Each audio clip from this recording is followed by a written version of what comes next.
Welcome everyone. Glad to see you on my channel. Today I will tell you about an unusual story, an amazing story about companionship and love. I wish you a pleasant audience.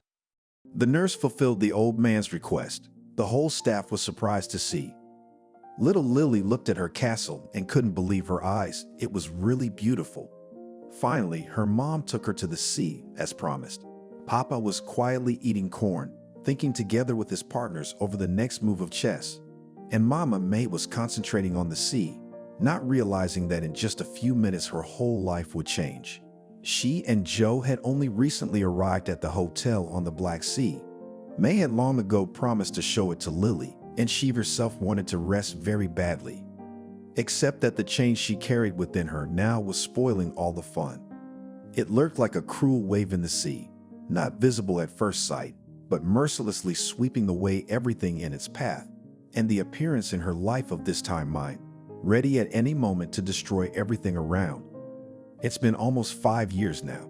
That day, May had not long ago returned from the maternity hospital with a baby girl in her arms.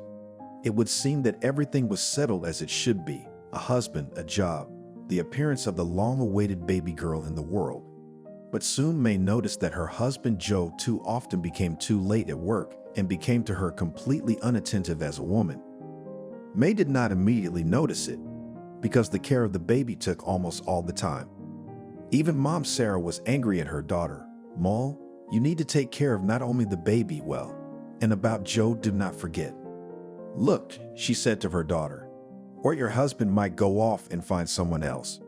"I won't have that," argued her daughter, cooking steamed cutlets. "My Joe's not like that." "Well, having a child changes a lot of things in a man's life," the mother said meaningfully. "It's hard for him to get used to this new role, and at such times some pretty girl—" "Ah, don't say that," her daughter interrupted her, concentrating on cooking. "You know very well that Joe works hard for me and my daughter, and that now he takes more work than usual. That's why he comes back later." The mother was silent. She thought that May was wrong. She needed to pay more attention not only to the baby girl, but also to her husband. Mai was so worried, but she didn't want to show it to her mother, so she prepared her husband's food with feigned confidence and then went to the mirror, looking at the bags under her eyes. Yes, lately she was starting to look tired from the constant lack of sleep. Maybe foundation would solve the problem, hiding the signs of constant fatigue.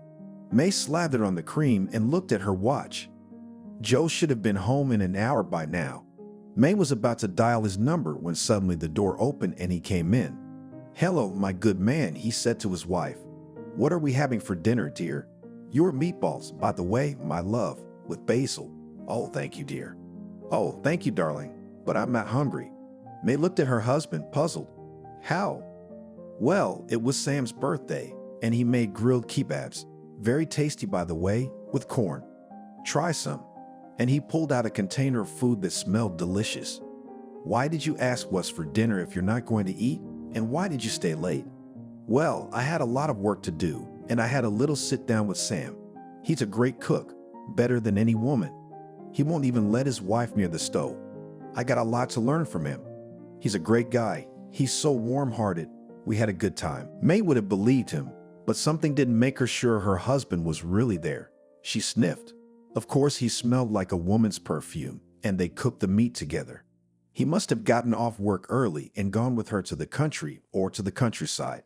"Well, you try it. The meat's perfectly cooked," Joe suggested. "Nice ribs, tender, soaked in pomegranate juice." "Thank you," May replied indifferently, trying not to show her anger. Yes, right now she would have thrown the food in his face or said something like, "But don't take it to your mistress." But she held back, because such emotions meant that she had lost the family as a woman and that her mother was right. And May did not want to show it, and the meat was cooked deliciously. It would be a pity to throw it away. Tired, she put the food on her plate and asked, "Are Sam and his wife here to celebrate the holiday?" "She came over afterward," Joe answered, "with a friend." "Interesting," May asked. "She was wearing that blue dress I saw the other day." "No," Joe argued. "She just came in jeans and a thin white sweater. By the way, you could wear one of those too. You can order it from her. She knits to order, and not badly, but you don't have time for all this anyway. I've got Lily, and thanks a lot for the good food." Joe had no idea what his wife was getting at, so all her inquiries were of no interest to him. All evening he talked about soccer or chess or the boss, who was not as strict with his workers as usual. May waited in vain to see what he would say and what he would give himself away with, but she couldn't stand it and asked him a question. "And your car was seen driving out of town." Joe was stunned. The question seemed unexpected to him. "Seeing how?" "They saw you driving on the highway that leads out of town, and during business hours." "Oh yeah, it was to buy parts. The delivery point was just outside of town, but that's where I went." "What about your birthday?" "Well, we celebrated the birthday in the evening, and I decided to buy the parts in the afternoon." "What about your birthday? Wasn't there a store in town that sold them?" May asked. "No," answered Joe, "it's too expensive there. There's a good store on the border of town that sells the same thing, but much cheaper. That's where I bought exactly what I needed. But I didn't know you'd be interested. Usually a woman isn't interested in a man's business." May sighed, finding an excuse again. So her fears weren't in vain. Most likely he was just giving some lady a ride to the cottage to grill ribs and lots of other goodies. But then he'd smell like a grill, vegetables cooked over a fire, and here he smelled like a woman's perfume. Weird. After washing up and showering, Joe went to his room. Sarah left and May rocked Lily, put on some nice lingerie, and went to her husband's room. Joe indifferently watched TV, and even the provocative image of his wife did not arouse passion in him. "Darling," May smiled, fixing her long brown hair, "how long it's been since we were together. Let's reminisce about the best years." Joe waved away tiredly. "Not now, darling. Understand, I'm very tired today and I'm not ready for any exploits, so I'm sorry." "You don't like me?" resentfully replied his wife. "Maybe I should try wearing a different set." "Don't be in a hurry," Joe interrupted her. "I'm not in the mood for romance today, so lie down and rest." May went out resentfully and couldn't sleep. Her husband's strange behavior seemed completely out of line. He'd never been like this before, and he'd never acted like this before, at least not toward her. They had married early when May was barely 18. Walking down the street, May and her friends met some guys. The working men turned out to be quite sociable and interesting, so May immediately noticed Joe, and he noticed her too. They began to meet. The relationship developed soulfully, very tenderly, and Joe, in a month after meeting, decided to make May a proposal. "Never before I have not fallen in love like this and have not experienced anything like this," he admitted to the girl. "I think we'd better get married than just meet like this, or it will take away from me a girl like you. But if you think so, why not? Youth is a once-in-a-lifetime thing. So you accept my proposal?" "Yes."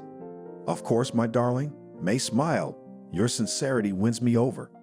And they were married a month later. People close to them thought that it was love, and May herself was happy with Joe. In addition, he was earning well enough to rent an apartment, where May and her husband moved. They were happy, and May did not set other goals for herself. Having entered the institute by correspondence, she quickly finished her studies on an accelerated program and got a job. And having learned that soon a baby girl would be born, she began to prepare for this wonderful event in her life. Little Lily mesmerized May at first sight. That's a happiness that even the mere happiness of a married woman can't compare to. May decided that Lily will have everything the most beautiful and better, and began to buy the little girl all the most beautiful that was available. Charmingly, she dressed up the crib. The care of little Lily consumed her completely, but May walked out upset to her husband's bedroom. Could it be that the same thing awaited her as other women who had given birth to a baby not so long ago? Most recently, May had heard about her neighbor Leah, who had been abandoned by her husband shortly after giving birth, suddenly announcing that he had another woman and that he would be divorcing her. And no matter how much she cried, no matter how many times she tried to give her rightful spouse back, nothing worked, and so it developed. Now Leah is raising a baby girl on her own and, of course, cannot give her as much attention, warmth, as May would give her daughter. No, she certainly did not want such a fate and woke up. Fed the girl, walked in front of her husband in a transparent lace negligee. "Today is a day off," May said in a mysterious voice. "Maybe we should think about romance and pay more attention to ourselves." Flirtatiously letting her transparent sleeves down, May made her way toward her husband, but he again did not respond to her efforts. "May, not now," he said to his wife. "I still have a lot of things to do." "But what business can there be on your day off?" May took offense. "Urgent. Men's things. You do not worry, we will definitely take time for each other. But now I'm very busy, so I'm sorry." He kissed his wife and started to get dressed, always looking at his phone. May closed herself in her room out of resentment, but her husband got dressed and left without noticing her emotions. Hastily eating sandwiches, he did not even touch what his wife had prepared for him. May was roaring, and even little Lily's cries couldn't calm her down. She dialed the number of her best friend, Gwen, from whom May had never had any secrets. "When are you home? I want to come over." "Come in, I'm home," the girl answered. "Today I have the day off, so I can talk with you and drink a little sweet tea." "And who will you leave the little girl with?" "I'll take her to her grandmother's." Joe's mom lived across the street from where Joe and May rented the apartment. May often left the girl with her when she went to the store or other errands. Grandma had grown attached to the girl herself. Lily was a little like herself. Blonde hair and blue eyes, long eyelashes. She'd blossomed when she'd picked Lily up from the hospital with May, and she didn't mind her daughter-in-law bringing her home as often as possible. "You've got a lot of work to do around the house, and I can see how tired you are," she said to May. "Let the little girl come to me. I have a lot of free time." "Thank you for your concern, but what if she perceives you as a mom?" "I'm her mom." "Don't worry," May reassured her mother-in-law, shaking her blonde curls. "You'll get some rest. I see how you work hard. Try and do something for my son." You couldn't ask for a better daughter-in-law. I do not understand my friends, how they can be dissatisfied with daughters-in-law. I think they make things difficult for themselves. This time the grandmother was home and gladly decided to babysit the baby, while May laid out Gwen the essence of the problem with her husband. "That's to be expected," Gwen said. "When was the last time you got on the scale?" "Before giving birth," May vaguely recalled. "And you should do it afterward too. You've gained a lot of weight, and it's important for you to regain your normal weight and figure. Otherwise, you'll get fat. Your husband won't pay any attention to you at all, and you can be sure that he has a mistress. He just hasn't decided what to do about it yet." "Are you sure?" May took offense, wiping away her tears. Now her friend was confirming her mother's words, so it's all true. "But what should I do? I'm nursing a baby. I need a variety of food." "Dancing. That's what will help you with the weight," said Gwen. "Here's a friend of mine recently with the same problem as you faced. Also gave birth to a child, gained a lot of weight. She tried everything, pills, shopping, and methods. The weight kept coming back, so she signed up for Latin dancing. She became such a beauty that she was unrecognizable. And plasticity appeared, and grace and movement is very beautiful, such smooth. Her husband became jealous, forgot all the women on the side. Well, she became satisfied, happy. I advise you to do the same." "No, it's a little late for me to go dancing. Dead there and 60-year-old grannies dancing," assured Gwen. "I recently went to their performance, so they dance there very cool. Learn, it will be useful to you. And you can teach your girl. Plasticity and grace has never hurt anyone." The idea seemed reasonable to May, and she encouraged her friend. "And indeed, that idea. And a nice exercise too," Gwen replied. "I'd sign up myself, but you know what my schedule is like. Went from morning to evening, even a day off only Sunday is. It's not easy to rent apartment one after all." "But yes, with your means," May said. But her friend was not discouraged. She had already had time to appreciate all the charms of independent life and was happy that she had enough money. May often helped her until Gwen found a better paying job, so Gwen was grateful to her friend for her help, sometimes called her to visit. "Why, I was promoted," Gwen smiled proudly. "Yes, I myself used to save money, so that's how I decided to work, to try to earn more, and I succeeded." "And on the personal front, how?" Till silence, smiled Gwen. "But it's okay. I know that men like me. It's just that those who like me, unsympathetic to me. I want a prince. I'm still dreaming." May looked at her friend with surprise and switched to dancing. "Where can I sign up for dancing?" "And where?" "In the Palace of Culture. Therein adults are recruited, and children, and even pensioners. You just choose your group, which you like and the course is inexpensive. Thank you, friend, May replied. You'll see how your husband will feel about you later. You won't have any rivals, so your husband will love and appreciate only you. This advice seemed reasonable to May, but only how to combine dancing with childcare for a nursing mother. But then, after some thought, she decided that 2 to 3 times a week for 2 hours would be enough. May decided to sign up for a dance class. Good afternoon, do you have dancing? She asked the janitor. There are even several kinds. Do you want to take dancing for yourself or for your child? Do I look so bad that I began to be taken for a mother of an almost grown-up child? May thought, and tears were ready to come to her eyes, to herself. Well, we have Oriental dances, Latin, flamenco there, by the way, dances in very beautiful costumes and perform at all city events. And not only. Flamenco sounds unusual. Of course, it's the famous passionate Spanish dance. Many people are eager to sign up for it. By the way, it's led by a student of the famous choreographer Jill. You've probably heard of her. May shrugged.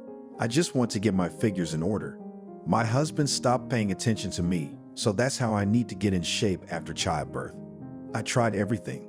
Nothing works. Well, Jill will help you, replied the janitor, and then began to look through the schedule.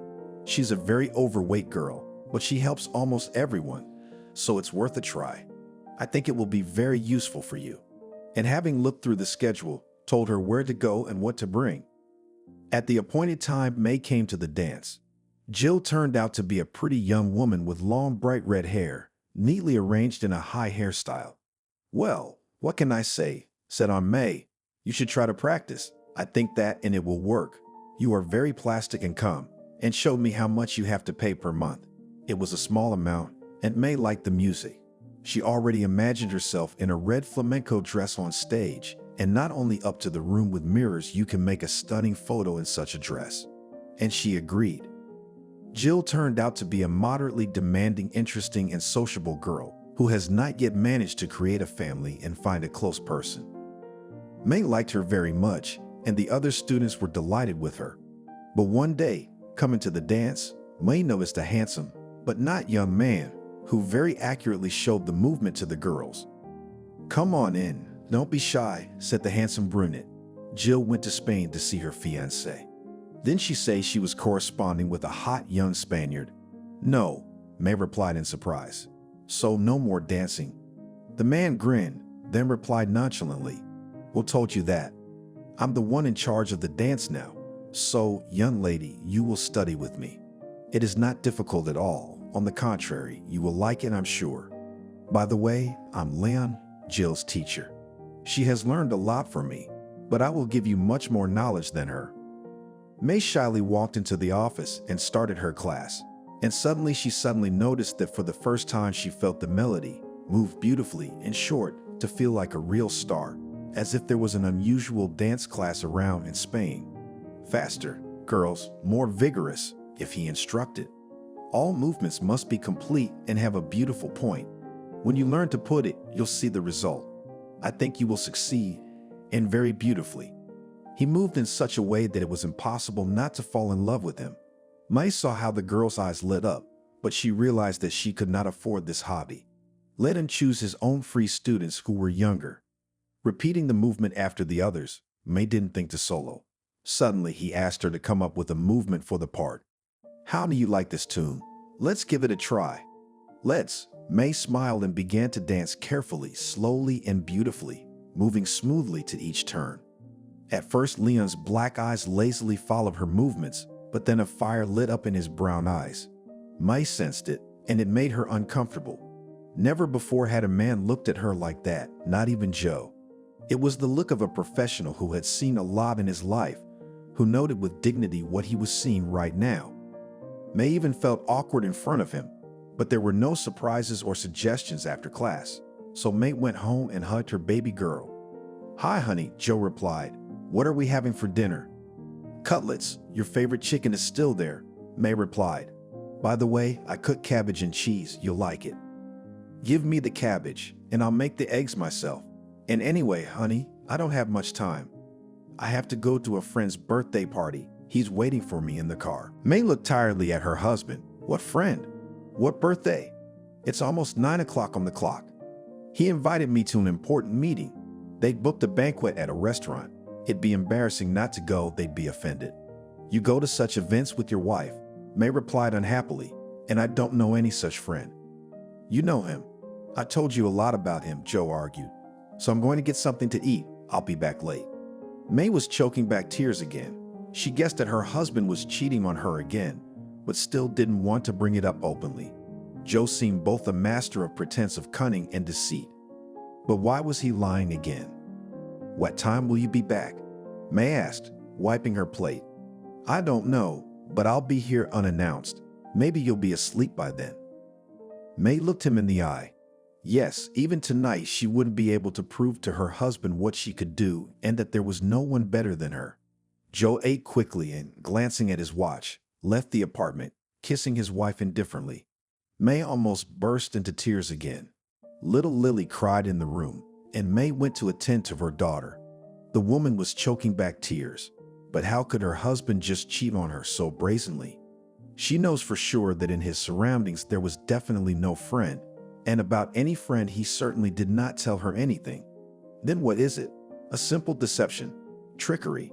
He should have been honest about what his wife doesn't like about him. Maybe then May would be clear what to do next. Lily soon fell asleep and stopped crying. May didn't notice how she dozed off next to her, and when she woke up, she saw that it was getting light outside the window. She went to her husband's room, but no one was there. The bed was as neatly made as it had been the night before, and there were no shoe marks or other changes on the doorstep to indicate that Joe was home after all. May looked around the room, but she too was feeling sleepy. Tired from the morning, she fell asleep once more to avoid seeing another unpleasant truth that brought her nothing but misery. When she woke up again, the clock showed almost 9 p.m. Again, she found no trace of her husband. Clearly, her husband had not come home, otherwise something in the refrigerator would have been touched. There were as many cutlets left as she'd made. Thinking briefly, May dialed her husband's number, but there was no answer. The name of the restaurant Joe had mentioned to someone while on the phone was vaguely spinning in her head. The Albatross. What if something had happened to Joe? If the banquet was there, one could at least find out if he was there or not. Resolutely looking at the time, May stood up and tried again to dial her husband's number, which was as unavailable as before. But how long could this go on? May resolutely got up, got dressed, and taking the little girl to her mother-in-law, went to the restaurant, which was on the other side of town and very difficult to get there. What banquet? We do not know anything, answered a pretty girl administrator, May. My husband told me that they celebrated a friend's birthday yesterday. They said it was a lavish banquet, a luxurious vacation until morning. Girl, I've already told you that we had no banquet at all. We don't get many visitors in this rainy weather. There were 2 men, drank beer with shrimp, ordered pizza, sat until 11 o'clock and left. Neither of them looked like this man, May said, pulling out a photo of Joe. No, the men were much older than him, grandpas like that, well into their 60s. I don't remember the visitor, but May understood everything. Now it was even clearer why Joe was trying to lie. Of course, he'd stayed at some girl's house and spent the night. Sure, shameless. May was just shaking with indignation, and she sat down tiredly on the bench. Tears streamed down her cheeks from resentment and humiliation. But why was heaven giving her such a severe ordeal? Why? What bad thing had she done that she was getting such a piggish treatment? And May burst into tears even more, and the fine rain seemed to echo her moods. Girl, what's wrong? A familiar male voice asked May. Lion, good afternoon, May replied. I didn't expect to see you here. The man looked at her with kind eyes and then answered, the best escape from all worries is dancing. It thins the blood and makes you feel happy. May looked at the teacher and said, how can you feel happy if your husband cheats and cheats? If he said he was going to a banquet and he didn't even come home for the night.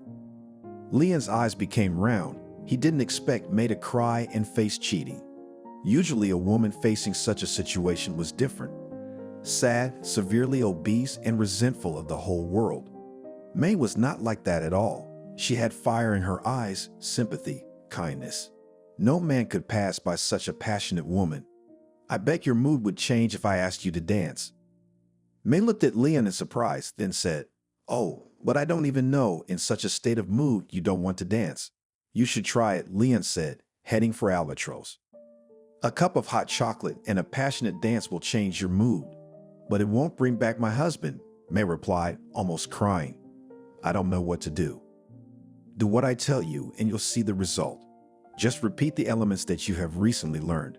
His eyes burned passionately, burning with searing fire. May wouldn't have agreed to this proposal any other time, but now she wanted to get even for her husband's cheating.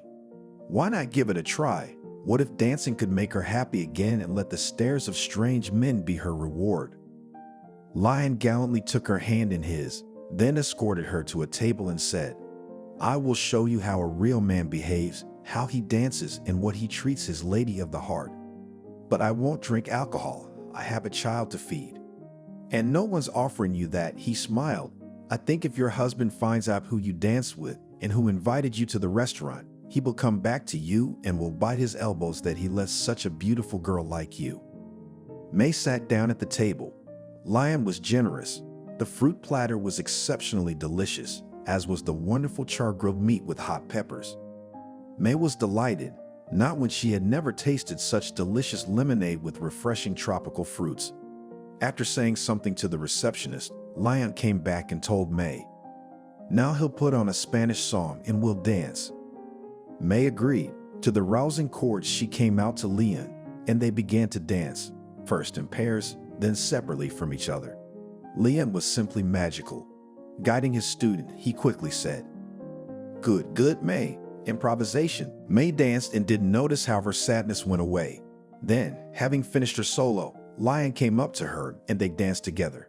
She could smell his incredible cologne, a light aroma of spices, like a real Spaniard, and the passion and power of his movements could not resist any girl, and May even more so. After all, dancing is not cheating, but she would get her money's worth. The men in the bar nearby were watching her, and they began to look at her. May felt she liked it. Lion was silent, but his charisma was incredibly pleasing to Mai. "You see where your tears aired?" he asked Mai. "Dance is therapeutic, especially for a temperamental girl like you, because your heart is fire. You're not made for a boring home life, you just didn't realize it." "You were right, there's no trace of sadness left." "You were right. Spanish women always try to dance when they're sad, and men's attention is assured until they're old. So now your husband will bite his elbows and wish he had been right, but that will be his problem, won't it?" For the first time, May caught in his gaze not only passionate, but also vicious, the look of a professional seducer who used his charms shamelessly. He was looking at her like a man in love, like someone who wanted her right here and now. No, the dance could go too far. Just the dance and nothing personal. Her husband's number flashed on her smartphone screen, but May didn't hold a grudge against him anymore. She realized that she too could be bright and successful, and that she too could attract men to her side. "Why are you going to save him?" Lion asked jealously. "I'll ask him what he wanted," May replied indifferently and picked up the phone. Joe apologized and talked about getting very drunk and going to work early.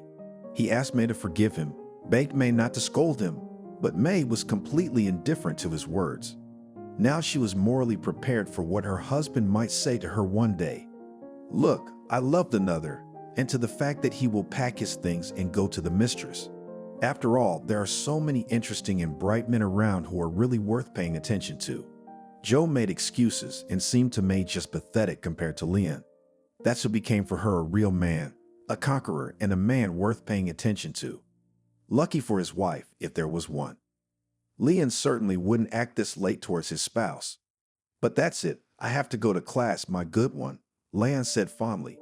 "You got that element I told you about today better than usual. I'll see you in class," he told May, and then called the waiter and paid the bill. May walked out of the cafe happier and more satisfied than ever. She hadn't done anything wrong, but at the same time she felt satisfied and joyful. At last her dream had come true. It turned out that even with her plump figure she was beautiful and men liked it just too much. May had gotten lost in modeling standards, so she didn't like herself.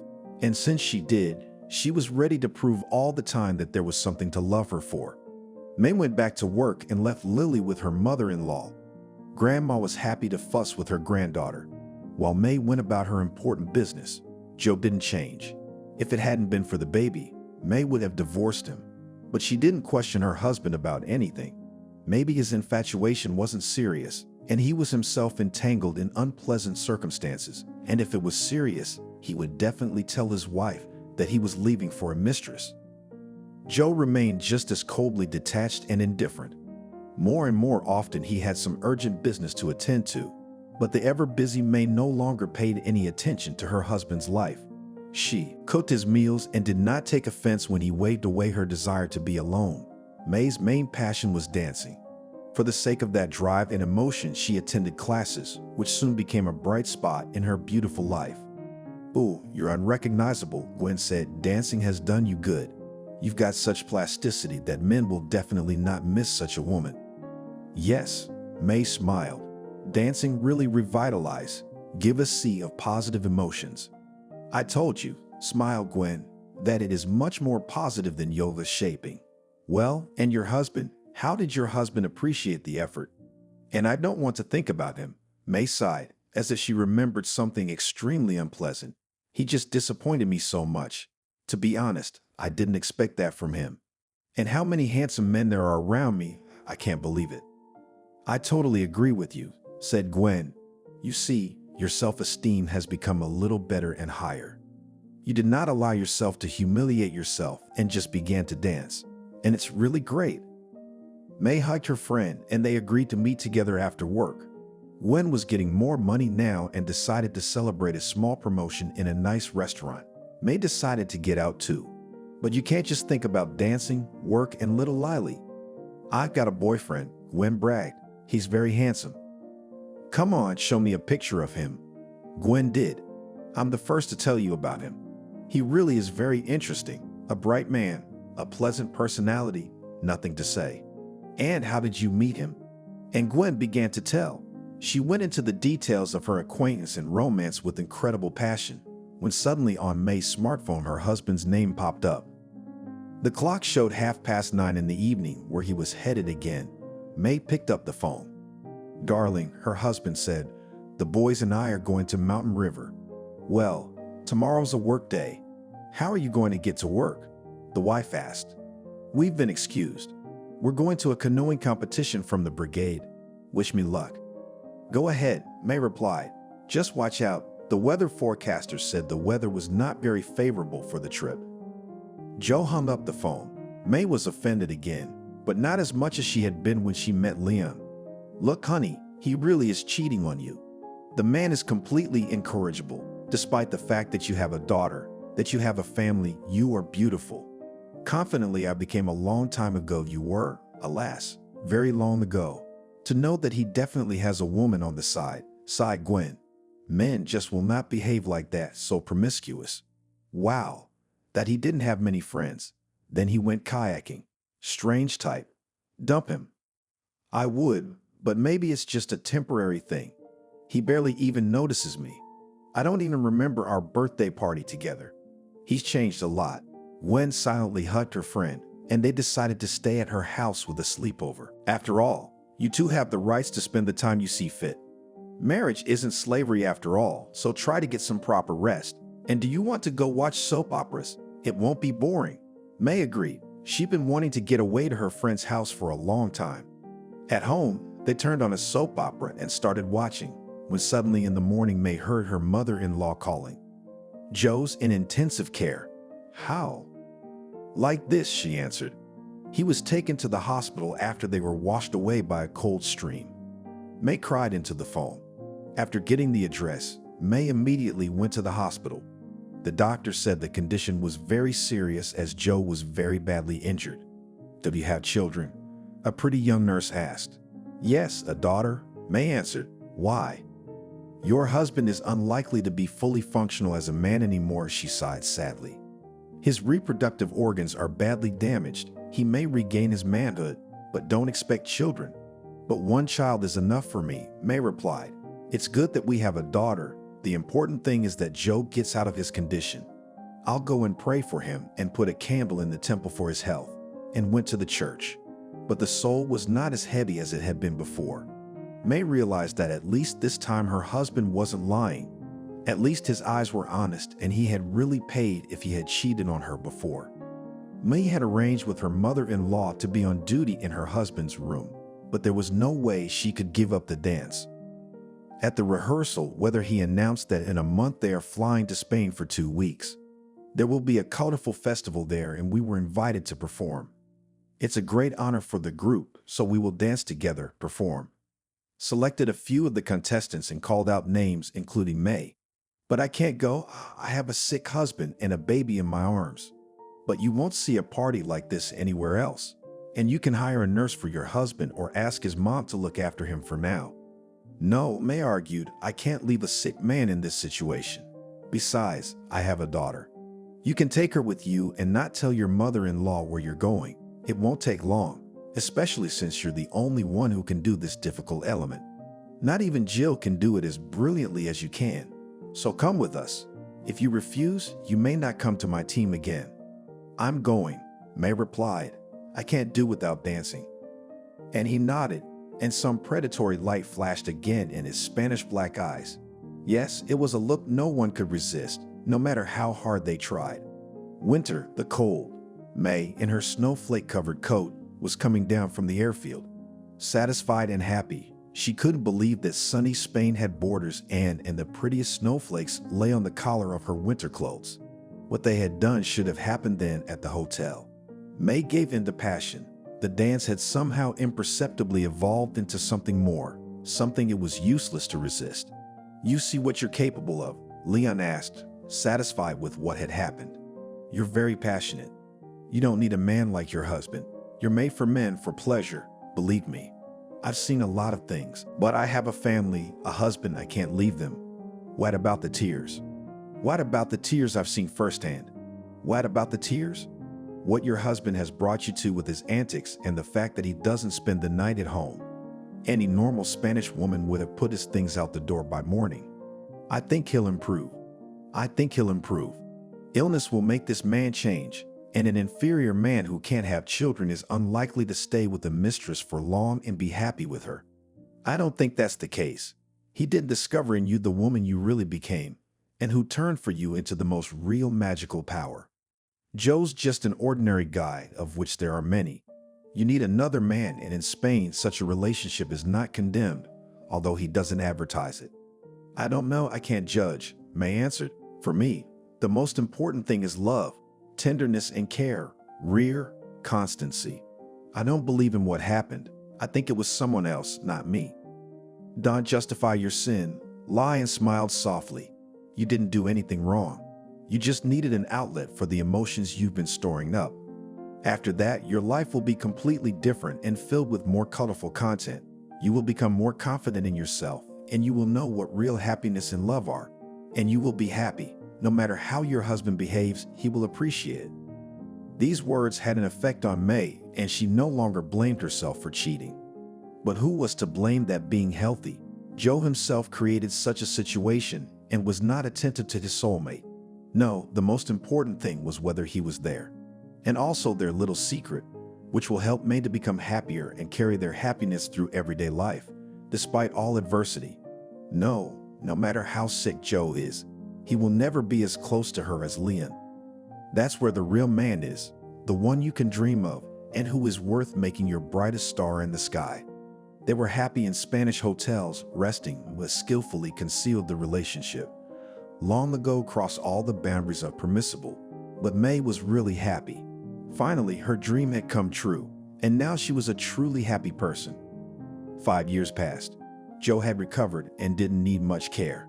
He regained his job, and after a while he started disappearing again. But none of that mattered to May anymore. Her daughter, Leon, and dancing became the brightest fulfillment in her life that May had always dreamed of. She even filled in for Leon and quickly became his best student. More and more often, May thought about quitting the boring but high-paying jobs she just had to earn money for. Dancing became almost everything to her, even despite the disapproval of those close to her. May taught her daughter to dance, but one day at sea, she discovered signs of pregnancy. The test showed 2 stripes, and it was impossible to tell this to her spouse, who remained as unconcerned and aloof as ever. Lion flew to Spain and was not seen in town for a long time. May did not dare to tell him about it, but her husband finished the game himself, started the conversation. "You think I don't know what's going on? You think I don't know what's going on?" "I pretended not to realize," May said. "You have a lover and you're having an affair with a dance teacher.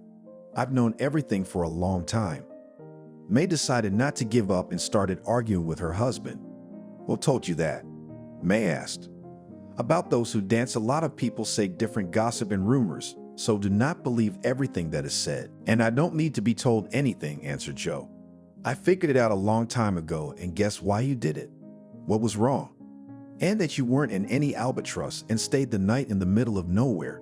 That you lied to me, cheated on me, and I had to put up with it. How am I supposed to react to that? I just don't understand anything." Joe looked up at the sky and said nothing.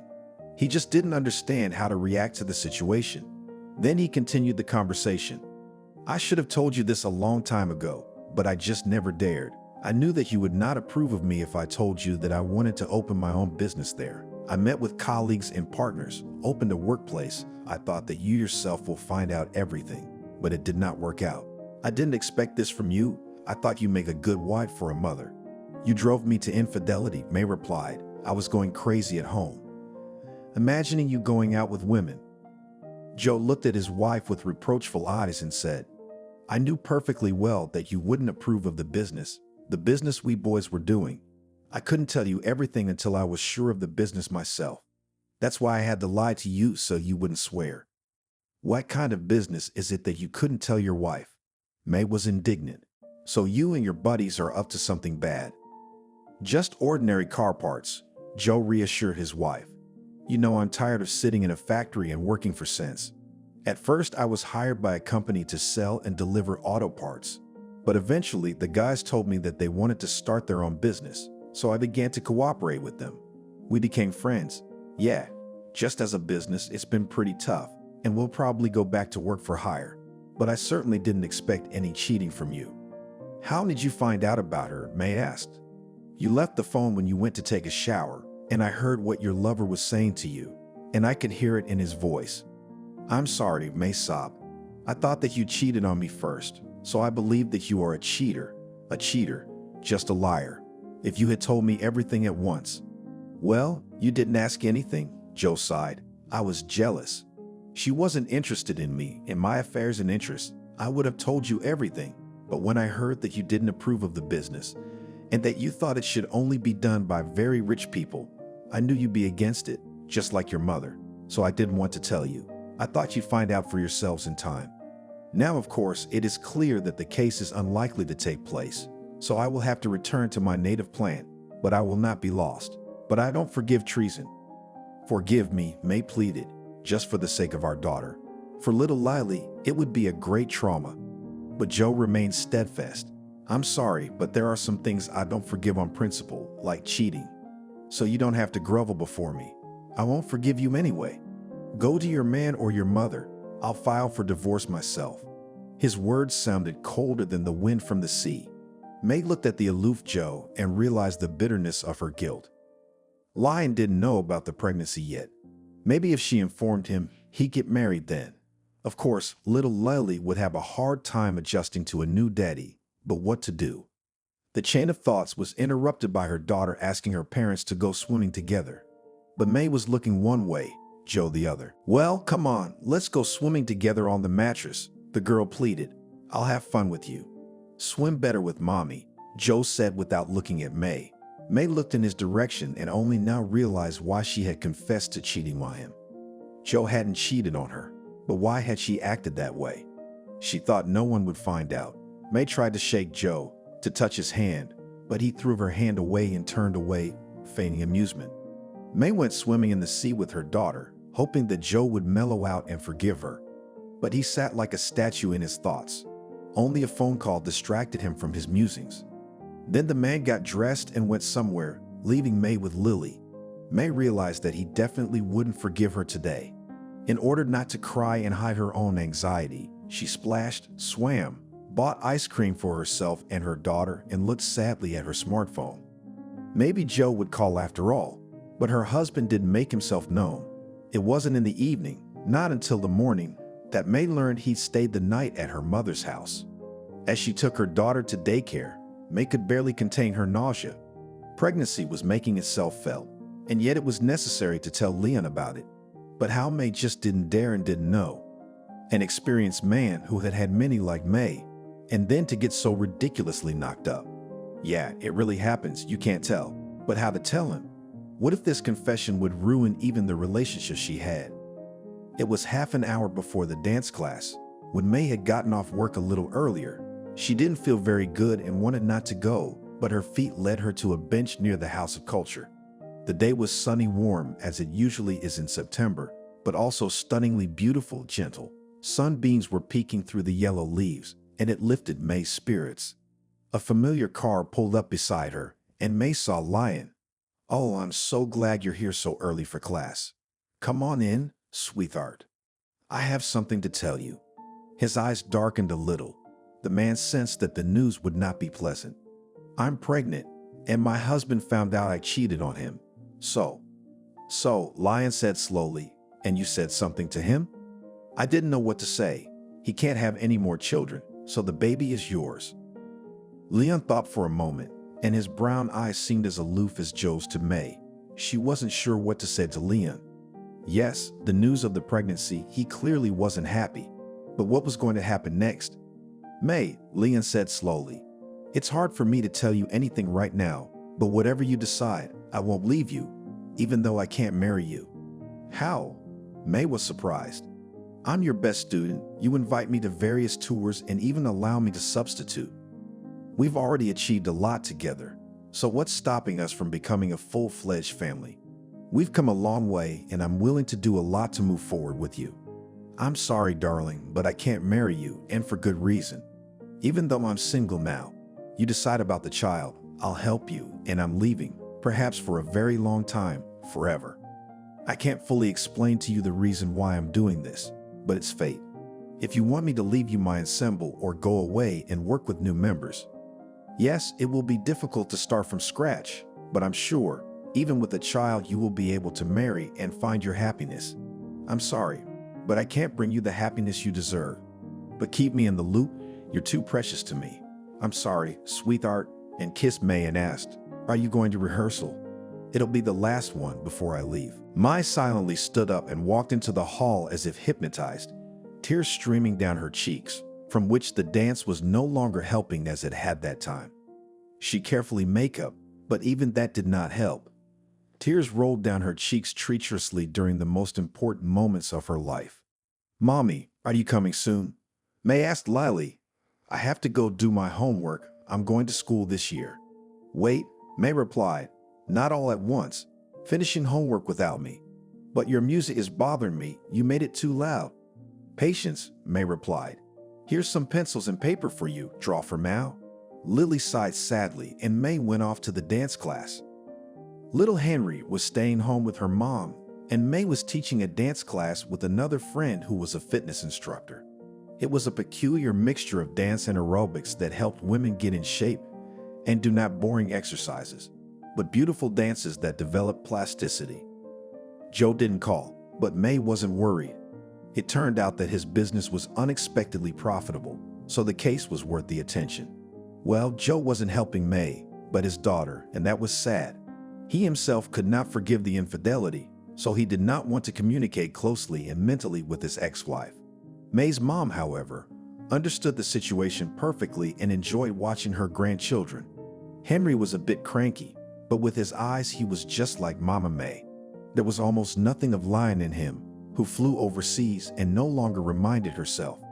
It wasn't until New Year's Eve that he sent May some money, and then he disappeared. However, May didn't have much hope for him. For the sake of the children, she had to quit her main job and go dancing several times a week. But the pay was practically cents. The group was small, there were not so many people who wanted to study, so May was tight on funds. But she tried to give everything to her children, tearfully remembering the affair with the dance teacher. "May, but you can't do that," argued Gwen, who had found a very good job. "Well, you've completely forgotten about yourself. Once again I come to me in the same dress. But look at the way the kids look at you. And I buy them everything, even more than I buy myself, May replied. But no, I don't agree. Children should see their mom beautiful, but you? You had such a job, family, husband, now you would fly to the sea in expensive hotels and buy normal clothes. You know, now such jeans are worn with a high waist. They are back in fashion and have become mega popular.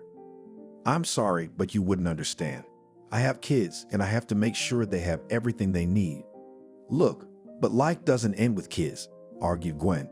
Here I was not satisfied with my fiancé, but the relationship did not work out. At first I was worried that I am so many years old, the same as not, and now happy they're free. And by the way, to be free is much more interesting than to be constantly with a husband and children, as many of my friends. The wedding was played, and from home nowhere, except with her husband and children. Family is good, of course, but it's so boring, and being free, it's very easy to be happy. You want to go to the club, you want to stay the night with your girlfriend, and no one will scold you for this. If you want, you go to a resort. Life is life, and quite interesting and bright, and it's really worth paying attention. Well, for me, happiness is children, May answered. I love them very much. Come on, youth passes quickly. Have you found a boyfriend?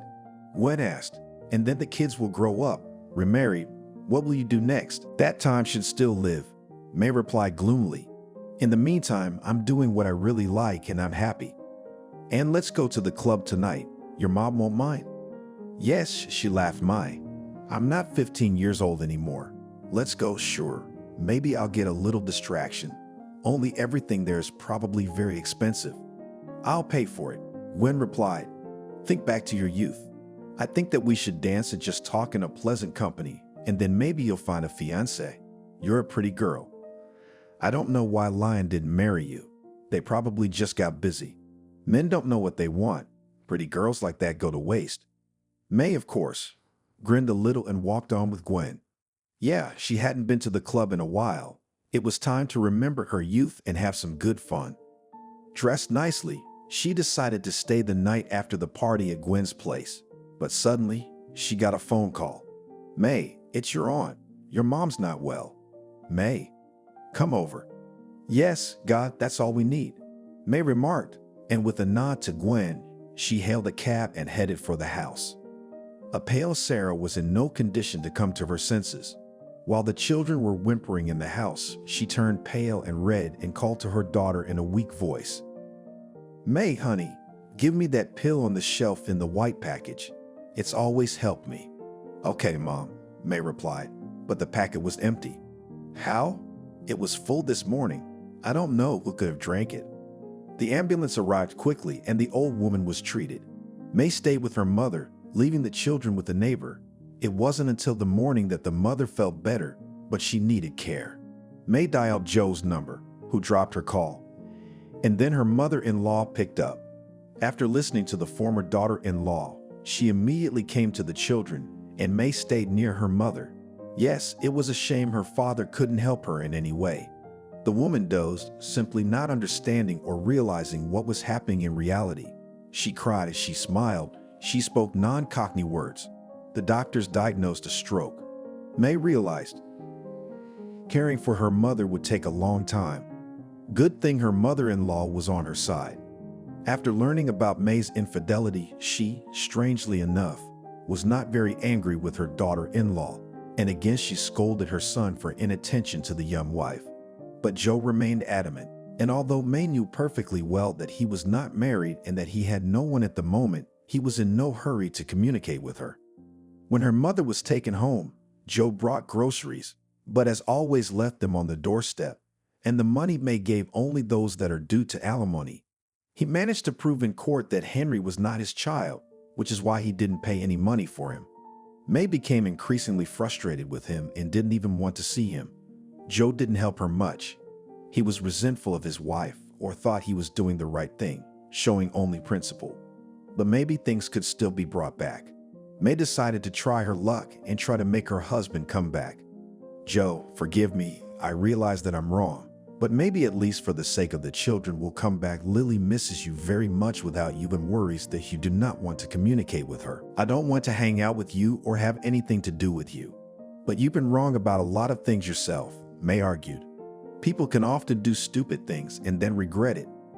Even a criminal is considered clean before society if he has been punished for his evil deeds.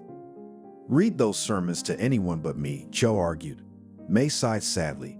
Maybe it was a good thing the relationship had broken down. She just wouldn't have been able to survive in this cold and in the flood of Joe's indifference. It was good that he was helping in some way. A month passed, however, and Mom still hadn't gotten out of bed. She was on disability. May had to give up all of her new job plans to earn her mother money for her medication. So she stayed teaching dance, working several times a week. But it all brought in very little money. Line didn't write, and May started saving every dime. All the money went to expensive medicines and to the children. Life became even more difficult, so May had a hard time. At such times, she felt the loneliness as well as the bitterness of betrayal and misunderstanding from her loved ones. It was very difficult, even hard for her. May was left alone, without support, and dreamed of only one thing. Maybe fate will give her a chance, for example, a man. And she could not dream of a better job, otherwise with whom her sick mother and children would be left. So passed a year, a second, then time stretched fast. In one and the same it seemed to May a dark, endless night, without a single star or at least the first signs of dawn. No, Mom, I'm sorry, but I'm not wearing this jacket, Lily argued, taking off the denim piece. Why are you wearing to school? Everyone's already laughing at me, her daughter argued. I can't dress like this anymore. A friend's parents bought a new laptop, a beautiful dress. I'm like a disgrace. I'm already asking everyone to beg. Look at this jacket. It's really beautiful. I'm not going to wear it anyway. It's like a beggar's, and I want a coat. The blue one, the bright blue one, with a collar. It would match my blue eyes incredibly well. It would be beautiful, but you're only 15. Won't it make you look too grown up? Why not? Lily argued. I have to grow up sometime. Look at how expensive it is, May remarked. We'd have to go a month without eating to buy it. Take out a loan too, said Lily. You love me, so prove it. May looked at her daughter tiredly. She has always been characterized by a complex and quite difficult character. Lily, it's time for you to pick an easier jacket. Look, in the sports store you can buy inexpensive but very beautiful thing. And I'm not going to be a beggar, Kai, Lily argued. All the girls at school are already laughing at me because I don't have a single branded thing. They don't even want to play with me. Marina remembered that herself in her younger years was also in about the same situation as her daughter and said, Okay, we will think of something, but now I cannot buy you this thing. You already bought and dresses and shoes. You wear them long ago. Bums go, argued Lily, pouted her lips resentfully. You don't love your daughter at all, and you don't feel sorry for me. You want me to be laughed at like a beggar so that I don't have any friends. May was tired, ran her hand across her forehead. Tantrums in stores were common for the daughter. She quickly caught fire with fashionable things, but just as quickly she became bored wearing them. So for a week, after being happy with a new skirt or sweater, she would get cranky and demand a new one. And this was despite the fact that it was hard for May to get by financially. After the funeral, May's mom couldn't find a steady job. There were fewer and fewer people willing to dance, and the price had gone up, so more and more money was needed to live. And May's specialty had long since lost its skills, so the job required a lot of training and professionalism. The woman sighed and looked a little confused at her daughter's reproachful gaze. Lily kept up with her to keep from demanding to buy something she liked. Mom, you're sorry you've fallen out of love with me. No, you're my good girl, May argued. It's just that a lot of things don't come easy, and it's time you knew that. Come on, you have to go to school soon, and I'll think of a way to solve your problem. School wasn't far away, and May escorted Lily with a glance before coping with such a girl was not easy for her, and it was getting harder and harder to throw money away from Joe. He'd sold the business, gotten a college degree, and had recently got married, so now he had less and less time for child support and caring for his daughter. May herself was also running low on cash. It wasn't easy to find a job for a woman who hadn't worked in her profession for a long time. She dialed Joe's number, but he didn't pick up. but May didn't give up. She resolutely went to his office. It was good that he worked in the office and nearby. Maybe he could help her daughter with the purchase. There weren't many people in the mall at this time. Many people were ordering from cafes and cakes and sweets and drinking coffee. Wading through the sweet veil, May looked for her ex-husband's office, but alas, it was closed. The sign said the break would last at least an hour. Well, that was time well worth spending with a cup of coffee and cream. Determined to head for the cafe, May sat down at a table. It was a good thing that there weren't expensive drinks available there. The waitress brought cream cakes as well. May decided to try them and didn't regret it, but suddenly she heard her name behind her. May. A soft, thick baritone called out to her, and she turned around. He was sitting at the table across from her. Older, slightly unshaven, tired.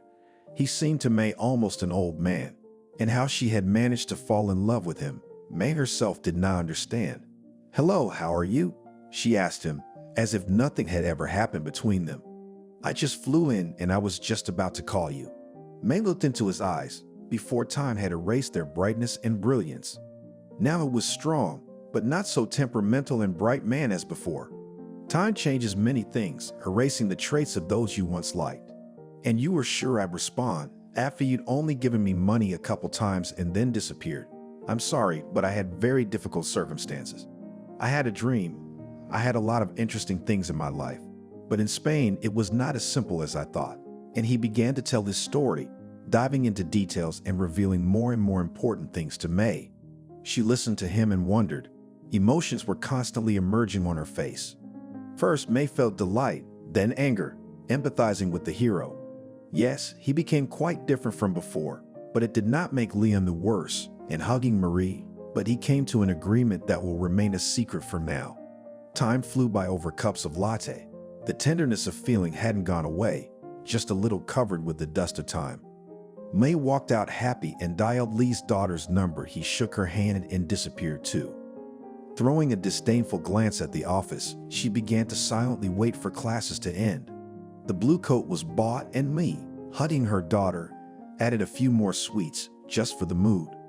Her daughter was happy, and May was willing to give anything in the world for that look. Now the arrangement with Leon warmed her and created an eagle of happiness. She handed it to Lily, who was walking and smiling too at her new coat, and indeed at the world in general. May was silent, but now she had a secret that made her feel much better and more secure than before. And she smiled to herself. And it was a good thing the kids didn't know about it yet. Lily woke up late and on this sunny day. Not in her bed. The young man had left, and it was the first time Lily had stayed out all night. It was a little late. The sun was rolling towards mid-afternoon, and her smartphone showed a few unanswered calls. And what a hard decision to make as an adult. But you have to. There's nothing you can do about it, especially when you've gotten your diploma and you've already turned 18. Grabbing her clothes, she left the room, then went home and started to pack her things. But she was also going somewhere. "Ask Mom why I don't know anything about this." "I'm going to Harvey," said Lily, "and I'm not going to enroll anywhere. Collier got a good job, and his parents are well off, so he'll support me on his own." "How old is he and what does he do? Why am I the last to know all the news?" asked May. "I didn't know it was going to happen like this," her daughter argued. "I'm just tired of being always small. You don't give me any freedom anyway, but I decided to feel independent." May looked at Lily. Yeah, she didn't remember herself like that. At her age, she would not have had the courage to answer her mother like that, and even less to go to a boy without working and providing for herself. "And when I was your age," May began, but her daughter interrupted her. "I'm not interested at all, but what will you live on if you claim to be independent? You need to get a job or at least study and spend 5 years of your youth or even more on textbooks." "Ducky." At the shouts of mother and daughter, Henry came out of the room and asked what all the fuss was about. "Lily wants to go and live with a boy," May said. "Don't tell me how to live my life," she snapped, putting her things in her suitcase. "Well," Henry replied, "I'd think about getting so close so soon, if I were you. You really love each other, you can rest assured." Lily argued as she stowed her suitcases. "And anyway, you're still underage, and it's too early for you to think about what I'm thinking about now." "But that's no good," Henry argued. "First, you have to get a major, get a job, and find real feelings. They're just going to a guy you don't know that well. At Callie's place, I'll feel free and happy, answered Lily. You're actually reasoning like my mom. If you had a girlfriend now, would you ask her to move in with you? No, Henry replied calmly. That would be impossible if I had a steady job and an apartment. I'd just date her for a while, and then we'd see. And then she would have gone to someone else before you made any serious offer, the older sister argued. Henry was shocked by his sister's antics, but he wasn't listened to just because he was younger. Of course, he understood that Lily was eager to feel like a grown-up and independent girl, but he didn't understand how he could just leave her for a stranger permanently. He himself liked the girl Tanya, but what could be felt at the age of 14, when everything seems new and wants just attention, recognition of himself, wants understanding and just an affectionate look? Henry dreamed so far only about this and understood. At 13, he was not ready for adult relationships, and even a little later, he was not going to plan them. 18 years old, no profession, no normal income. What kind of family could there be? But Lily thought otherwise. You can't even cook, May argued. How you're going to live, you didn't think. And I'm not going to cook your pork cheeks, soups. I'm a modern healthy eater, and so is my boyfriend, by the way. So mommy, we'll live by our own rules. You'll see how happy we'll be. But hug your daughter and wish her happiness too. May recoiled frightenedly to the side. Before the passport, Lily, of course, was an adult, but May did not think so and was not ready for the act of her daughter, who had already planned to live independently and separate from everyone. May made the bed for her, cleaned, cooked. Lily did absolutely nothing at home, only sat and looked at her gadgets, and was not very eager to enroll, despite good scores on the EG. Bye, Mom, Lily said, dialing the number of the cab. Wish me luck. Okay, daughter, May replied, and when Lily left, she sighed sadly. Sen had just gotten out of the shower and hugged his mother. Don't worry about her. She needs to feel independent, and suddenly all her search for independence will end with what she brings in the hymn, and that the girl's whole life will be broken what she will do without a husband and with a child. Don't push it, Henry replied confidently. You're Lily. You know very well she needs to be burned a few times to feel what's what. You'll see she'll stay there until she has one fight with her boyfriend. So don't worry. She will come back at you and you will communicate as usual. What do you want me to cook for you, thank you, May replied. I heated vegetables there. With chicken fillet will be good, but I would not mind to make scrambled eggs. Come on, I'll make me and myself a quick white. Very helpful in the morning. May smiled as her son went to the kitchen to cook. At 14, Henry was much more independent than Lily. Not only did he do well in school, but he also played sports and learned to work part-time so that he had enough money for transportation and pocket money. He liked Cindy a lot, of course. Tall, with long, shiny black hair, she was very pretty indeed, but Henry was in no hurry to ask her out. How are things with Cindy? May asked. We just talked, said hello, but I haven't asked her out yet. It's too soon. Aren't you afraid she'll look for another guy? Girls grow up faster than boys. She'll find someone older and you'll bite your head off. I'm not ready for anything like that. I'm only 13. You're a reasonable guy, May said. I didn't expect you to be so reasonable. What's wrong with that? I'll get what I need and I'll have everything I like. So you don't have to worry about me. I just have to keep studying and working. I don't want to waste time on both. That it's going so fast. You're a smart girl, May said. I'm gonna go get ready for work. But how did you get hired? How was the interview yesterday? They called and said I was a good fit, so I'll keep the position. I'll work the night too. What else can I do? Glad for you. The son smiled and began to see his mother off to work. May was glowing herself. Now she would work in her specialty, and as it turned out, she hadn't lost her skills as she thought. And there were changes in her personal life that could bring May real happiness. No, time flies so fast, and Lily's getting married soon, so it's not just her to think about. Well, I'm happy with my personal life too. She packed up and went to work, leaving Henry at home. He'd gotten a part-time job this year, but it wasn't the first time he'd had to go, and Lily wasn't answering her phone on the second shift. It was about time she let go. The girl is all grown up now, and she can't wait to prove her adulthood and independence to the whole world. May was walking down the street from work when the day was over. The sun was not about to set behind the horizon, as suddenly she received a message on her smartphone. Jack was inviting May out for a cup of coffee at a restaurant. "We'll hang out, sure," May replied. "Well, then watch 18 that you have at your table," May agreed. This restaurant did serve delicious coffee, so it would be a good time to spend some time over it. Jack turned out to be a handsome brunette whose face seemed very familiar to May. "Excuse me," May asked. "Did you happen to be in touch with my ex-husband Joe? So this is my best friend," Jack replied, and then held out a smartphone with a picture on it. "That's how well, yeah," Jack replied. "We've been in touch and friends for a long time. I didn't realize you were his ex-wife." May became uncomfortable talking about this topic, and she turned the conversation to the gathering. They met on a dating site, and he seemed to May a very sociable and interesting person. Besides, he was fond of surfing and generally liked the sea and traveling, which made May like him even more. She wanted to meet him because he was really interesting. "Help yourself, I got a bonus at work today." Jack smiled, making a very generous gesture. "Langousts, shrimp, other seafood at your disposal. I hope you're satisfied." "Of course," May smiled. "It's a pleasure to spend time with someone like you."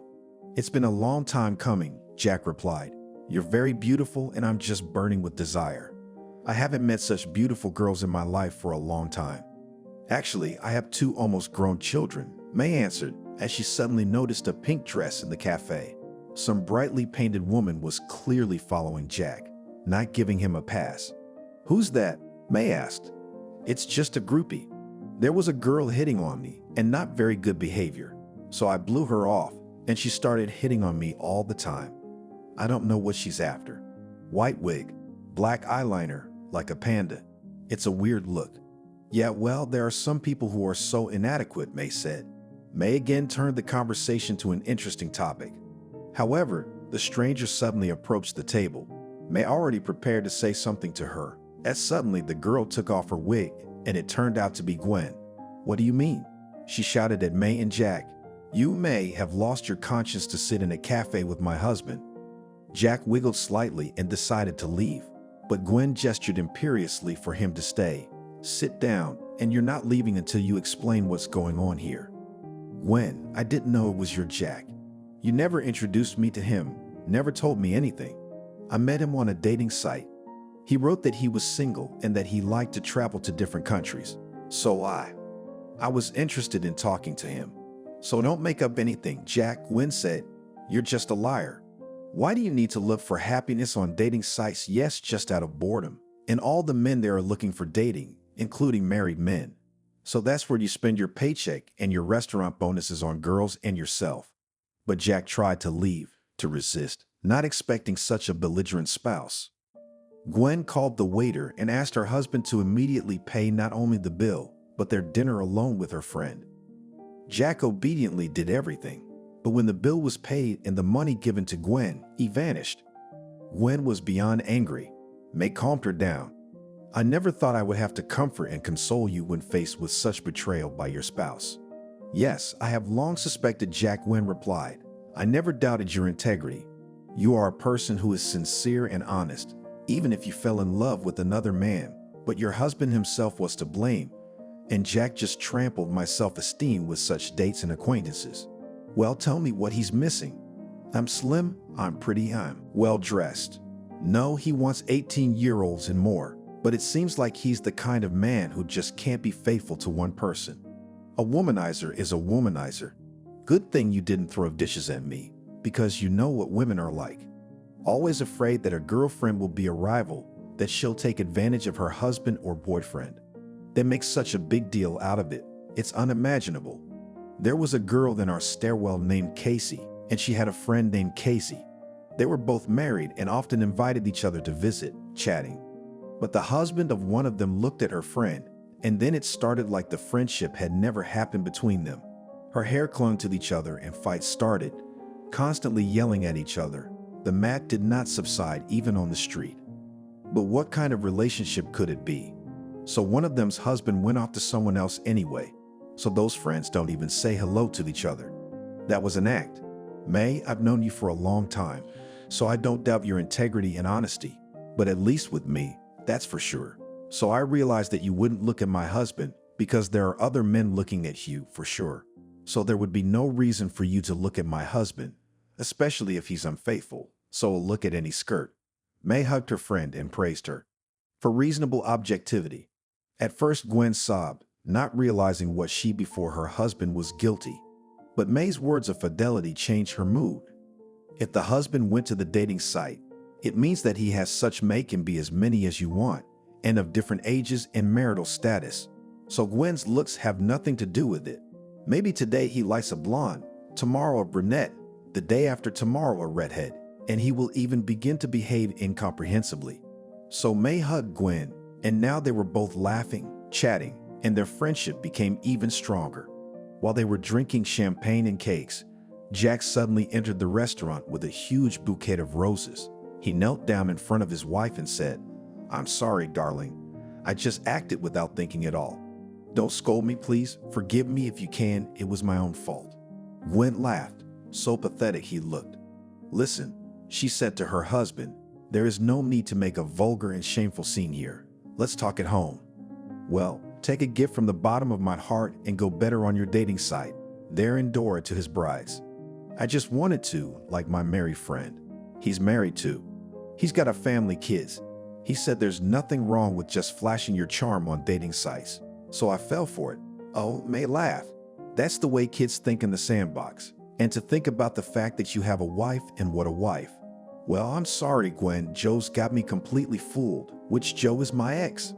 May asked. "He is," said Jack. "He's married, and married to a lot of money.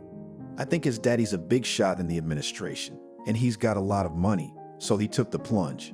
He said he'd always wanted to marry a rich woman, but he'd never had any luck." May looked at Jack triumphantly. Now she was not a bit sorry that her husband was not with her. When he'd left, she'd begged him to come back. So he didn't love neither Anne or little Lily. No wonder she grew up without the sense of love and warmth she so desperately needed. So she left so young for a guy she didn't know. "That's how your ex turned out," Gwen said. "How did you live with him for so long?" "Well, I did," May smiled. "If he were single now and tried to come back to me, I wouldn't accept him. I'd had enough of his coldness and constant indifference." "And how's Leon?" May faltered slightly. She didn't expect such a question. But I didn't answer it. Gwen realized it and, tossing the bouquet to Jack, began to chat with her friend. Jack placed the bouquet on the leather couch and walked out, realizing what a foolish thing he had done on his dating site. May got home late at night and found Lily there crying into the night. "What happened? He hit me," she sobbed, hiding a black eye. "Wow," May replied. "For what? Because I went out with my girlfriends and came home very late." "Well, be glad he didn't become your husband, and with such a bruise, it's better to go straight to the police. They'll put your friend in his place." "Well, it all makes sense to me," said Lily. "It's just that this was not my man at all. I can't live with such a jealous man, so I have to do something. Maybe this way I can prove my independence and adulthood as soon as possible." "Look," May said. "Yes, I can get you a room, and then you can decide whether it's better for you to go to school or to work." "I'd go for admission," Henry answered. Lily roared. She hated the way Harvey had treated her. "Come on, let's go write him up," May said. "And tomorrow I'll get you a room, and you and I will think about how you'll live separately." Lily agreed, and Henry wondered where her mother got all that money. She had just gotten a job, and he knew very well how she saved money on almost everything, leaving money only for the essentials. The man she had appeared completely unlike her. But then why did she choose to pay for Lily's living expenses? Until she went to work, Henry searched and found no answer to that question. Lily filed a report against Harvey, who promptly showed up at the station. "Why'd you hit her?" the cop asked. "I was just trying to get back at Joe. She's his daughter, my ex. He hasn't lived with us for a long time," May replied. "You know, he ruined my family. I had a mom and a dad, and we had a good life until my mom got involved with that seducer and left us. My dad got drunk, though I bought the apartment for me, constantly twisting him out of one story or another. And she fell in love with me like a little girl. But I decided to get back at him to make him feel bad." "Ah, that's how it is," argued Lily. "You lied to me about being in love with me and that you needed me. I wanted to get back at Joe, but you'll have to answer to the full extent of the law, the policeman replied. In response, Harvey held out a wad of money, but the policeman rejected his offer. You know how many little girls suffer from the cruelty of guys like you. So no, buddy, you're going to have to answer to the full extent of the law and don't grab your head. Lily roared, not so much from resentment as from annoyance. She felt like a complete fool because she believed such a passerby as that beautiful, happy life has not gone anywhere her. The girl roared, but already anticipated independence, her own personal happiness before more than anything else. She dreamed of proving that she is an adult and find finally her happiness. May marveled as she learned more and more details of life with her ex. Now she was finally disappointed in him and didn't want to see this man near her. She dreamed of being happy and of finding a man of the same age, handsome and unmarried. A few messages flashed on her page and she started replying to them. One of the messages turned out to be nice and for the cause of her heart. Evening cafe, twilight. 2 glasses with a cool drink and a leisurely conversation between 2 loving personalities. You are a very interesting woman, said a pleasant male voice. I have never seen such a thing before. You're nice too, May replied to the stranger. And why on the personal front did not work out? Yes, simply women from me needed only money, a beautiful, well-to-do life, nothing else. I had just that and parents were on and business was small, well, and many needed my position. They did, yeah? Oh, May replied, so you're greedy. Alas, I didn't like to be constantly with someone to be looked upon as a favorable groom. So I decided to make an acquaintance where they don't know how much money I have in my pocket. And you say it yourself on the first date. May asked the suitor, I can trust you with almost all of this. May thought suspiciously and then, pretending that she urgently needed to call someone, went out and watched the man. Victor turned out to be an interesting and pleasant man, whom she immediately liked on the sight. But May didn't know how he would turn out to be in real life. She didn't realize what he was really like, so she decided to check out the stranger. He thought she was gone for a long time and started calling someone. May heard him talking to his wife.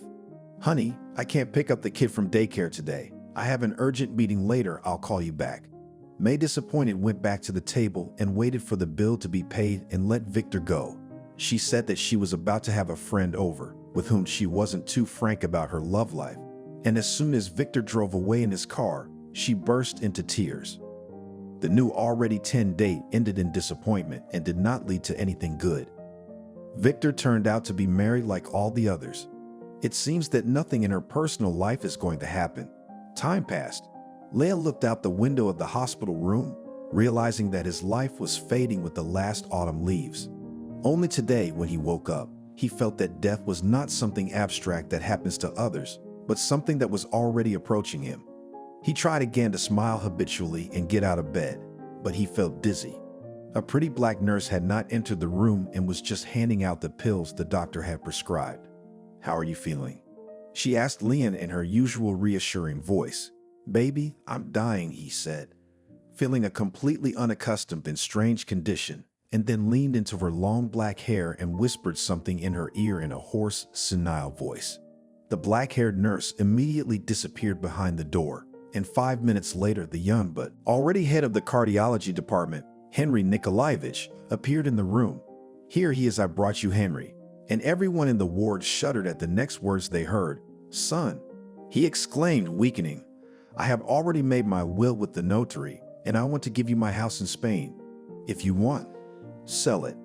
And if you want, live. I've arranged everything there just for you, so you can stay there and be happy. I'm proud of you, even if you didn't follow my profession. Henry looked at the old man and tears came to his eyes. Now he knew who his real father was and who had helped him become what he had become. The young doctor fell on his knees before his father and thanked him heartily for his education, for helping him through his financial difficulties. After all, May kept the name of her wealthy sponsor a secret and never mentioned it in front of the children. Though Lily and Henry knew, it couldn't just be Mom earning such huge sums. Lee was getting weaker. In the ward, everyone wondered how an old man who had danced all this life and knew a lot of women was able to bring up such a beautiful son, serious, responsive, and kind. He couldn't answer that question right now. And when Henry came out with the documents, The neighbor on the ward, Bogdan, asked Liam, "Listen, you told us so many stories about your dancing, and in the end the son became a doctor. Why? And what a doctor he is. Young, but worth the attention. A real doctor, just from God." "Yes, I had an affair with a student of mine," he replied. "I was living in this town then. I was a dancer, leading a group. I was never married, at least not officially, but I prided myself on having many affairs and mistresses. When May came along, I didn't consider our infatuation serious. I thought that there would be many more like her in my life. But I was wrong. She danced divinely, burning with passion. And of course, I couldn't let her pass me by. So began our romance of 5 years, until I was called to Spain, where when you learn to dance, and then she comes and says that her husband, they say, cannot have children, and I'm pregnant and waiting for your child. And at that moment, I didn't think about my family. I didn't think about not getting married, not taking on a child. I dreamed only to stay in Spain, and then earn big money and travel all over the world. And fate gave me such a chance." "What are you?" asked the neighbor. Bogdan did not expect such a thing. "Not everyone in Spain falls out. Well, I was not very old then, ambitious, and very much dreamed of finding a new place in life. I was a fool, I can't say. I thought I'd build my happiness in Spain, but it didn't work out the way I wanted. So I came back here with money, but no personal happiness. I tried to have affairs with young girls and helped my son when I found out what his mother was going through. In short, helped him get back on his feet and become what he became. And now I'm glad he's a much better man than I am. And now, in the face of death, I have no one of my own but May and no one but him. That's it, my dears. As much as I chase mirages, I've never accomplished anything substantial in life. I should have married May and taken her for myself. How much happiness I would have brought her then if you had known," and sobbed in a senile voice with worry. He picked up the phone and tried to dial his beloved's number, but it was unavailable. May herself entered the room. I hugged the old man. Now she herself understood what a difficult path he had made, since she had heard the whole story. In the evening, Lynn was gone, and all that he had rewritten went to Henry, who, on reflection, sold the house and divided the money between his mother, himself, and his sister. And so ended the Spanish story of May, who only realized late in life that the best she had been given could never be returned, and that what she thought was the main reason for her failures turned out to be the best blessing of her life.